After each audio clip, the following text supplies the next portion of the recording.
પ્રભુ બાલ બ્રહ્મચારી છે અને હિમાલયના ગુરુના શિષ્ય છે અને હંમેશા આપણને લાભ આપવા આવે છે, પધારે છે, એટલે આનંદની વાત છે. અને ભાઈ વ્યાસ પૂર્ણિમા આવ્યા છે એટલે તો હા, ગાંધીનગર રહે છે ને ઉત્તરકાશી આપણે બદ્રીનારાયણ જઈએ તો રસ્તામાં 5000 ફૂટ ઉપર હિમાલયમાં આવે ગંગા, ત્યાં જતા હોય અને અહીંયા આવતા હોય છે. અહીંયા તાપ લાગે ત્યારે ઠંડકમાં જાય. અહીંયા વસીટનો તાપ લાગે ને એટલે ગુરુની ઠંડકમાં જાય.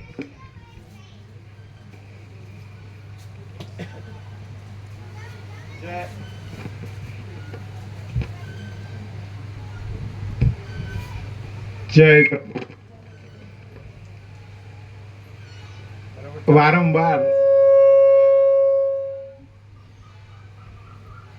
વારંવાર એક વાત તો કહું છું જ અને કહેવાનું મન થાય છે, મારા હૃદયનો ભાવ છે કે જેને જેને આ જન્મમાં પ્રભુના દર્શન કરવા મળ્યા છે એ આપણે ભાગ્યશાળી છીએ.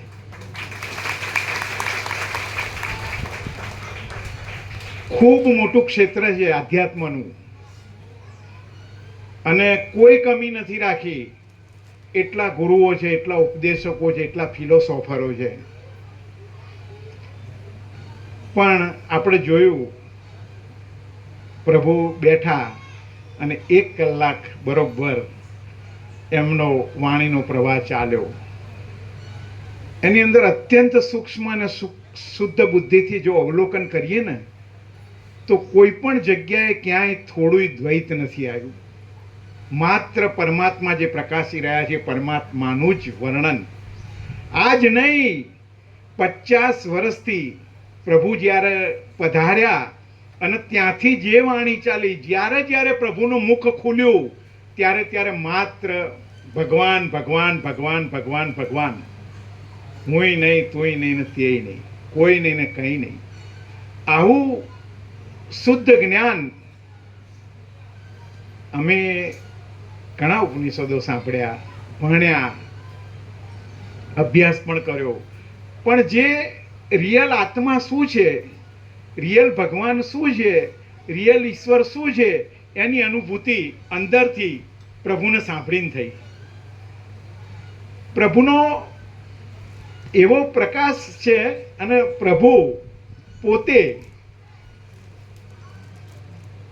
આ બોલવા બેસીએ તો એમ કહેવાય, અસિત ગિરી સમમ સ્યાત કંજલમ સિંધુ પાત્રે સુરતરવરુ શાખા લેખિની પત્ર મુર્વી લિખતી અધિગૃહિત્વા શારદા સર્વકાલમ તદપિતુના ગુણાનામથી સ્વારમ ને આતી.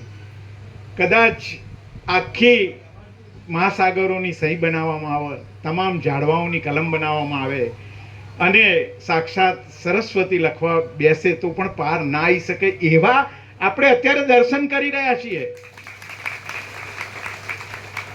જુઓ, હમણાં 2 દિવસ પહેલા દિલ્હીની અંદર પેલી માતાઓ પ્રભુના પગ ધોતી હતી તો પ્રભુ શું કે આ લોકોએ બાળકોને ઉછેર્યા હોય ને એટલે એમને આ સાફસૂફી કરતા સારું આવડે.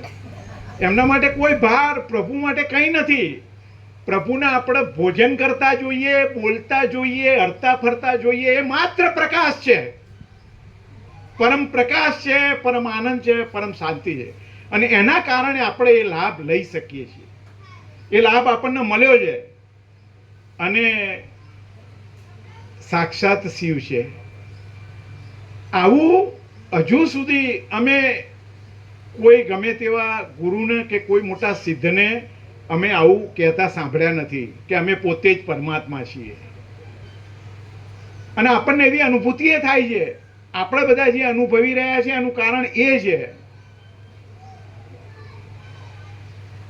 કેટલીય બધી ગુરુ પૂર્ણિમાઓ ઉજવાશે, દરેકની પોતાના ગુરુની જે શ્રદ્ધા હોય ત્યાં એ જાય, બધું થાય, પણ ત્યાં દ્વૈત ઊભું રહેશે. હું અલગ છું અને ગુરુ અલગ છે. જ્યારે અહીં આખો અનંત એક જ મહાચૈતન્ય પ્રકાશ છે, અનુભૂતિ પ્રભુ પાસે મળે. તાકાત નથી કોઈની, કારણ કે કંઈકનો કંઈક તો ભાંગરો વટાઈ જ જાય. જ્યારે અહીં ના વટાય, કારણ કે પ્રભુ પોતે પ્રકાશ છે અને પ્રકાશમાંથી સીધો પ્રકાશ આવે છે.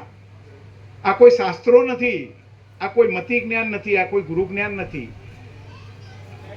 અમે પોતે અમે જ્યાં આવીએ, જ્યાં બેઠા હોઈએ ત્યાં અમને આ પ્રભુનો પ્રકાશ સાંભળવાથી અંદરથી રિયલ શાંતિની અનુભૂતિ થાય છે.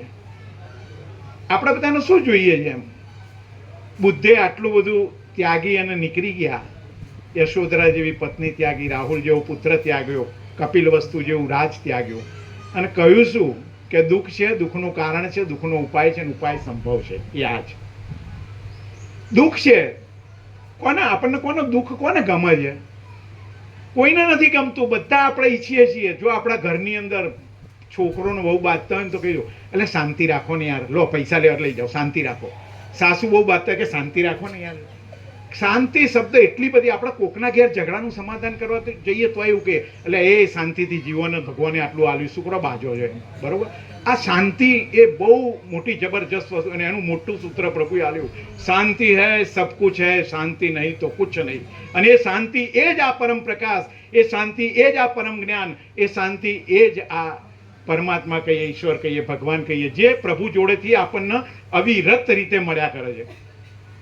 અમે ગંગોત્રીથી ગંગાને જોઈએ છીએ તો ગંગા હજારો વર્ષ પહેલા નીકળી અને હજુ સુધી વયા કરશે. તો ગંગાની અંદર ગંગા સિવાય કંઈ હોય ખરું? એવી રીતે અમે જ્યારે ઢસા ગયા અને જે ઘર જોયું કે જ્યાં આગળ આ પરમચિદાસ ગંગા પ્રગટી, તો એની અંદરથી જ્ઞાન પ્રકાશ સિવાય કંઈ હોય ખરું? એ જ્ઞાન પ્રકાશ આપણના મનુષ્ય અવતારની અંદર મળવા આપણને પ્રાપ્ત થયો છે. આપણે સાંભળીએ છીએ અને એવો ક્લિયર પ્રકાશ છે કે ક્યાંય આપણે ગૂંચવાઈ ના જઈએ. એ પ્રકાશની અંદર હું નથી, એ પ્રકાશની અંદર માત્ર પ્રકાશ છે. અને એવો જ એ પ્રકાશ છે કે જ્યાં આગળ દ્વૈતનું નામ માત્ર કશું છે જ નહીં. કેવો પ્રભુએ વાત કરી કે અમારા હાથમાં યોગ વાસિષ્ઠ આવ્યું અને જેવું અમે વાંચ્યું કે ભગવાન પણ માયા છે એમ, તો હાઇડ્રોજન બોમ્બ ફૂટ્યો.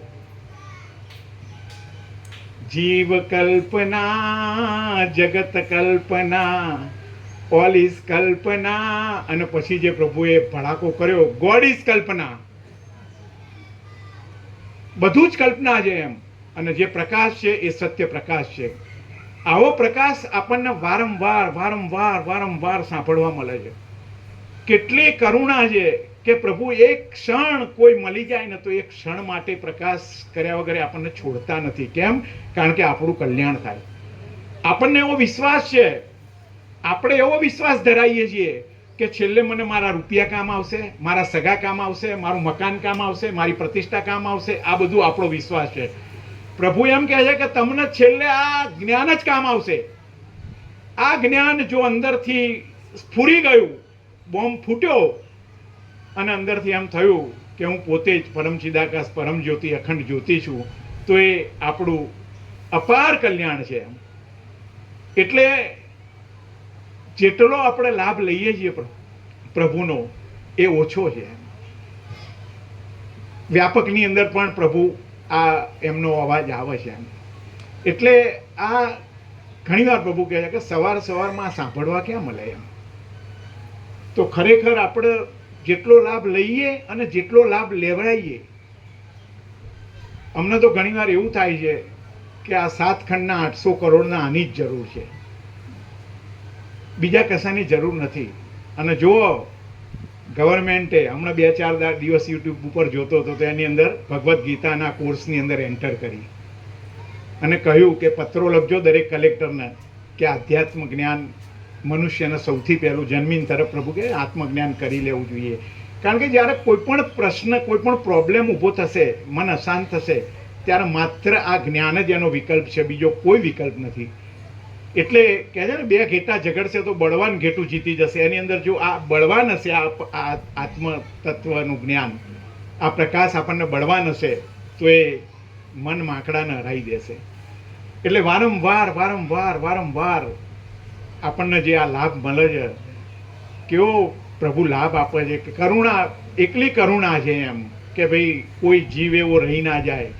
અને એ પાછું બીજે બધાથી પાછું અલગ છે એમ. બીજે જે છે એ નથી એમ. બરોબર, અહીં કોઈ માયાની વાત નથી, અહીં કોઈ ધનનું મહત્વ નથી, અહીં કોઈના માનનું મહત્વ નથી, અહીં કોઈ સ્પેશિયલ નથી.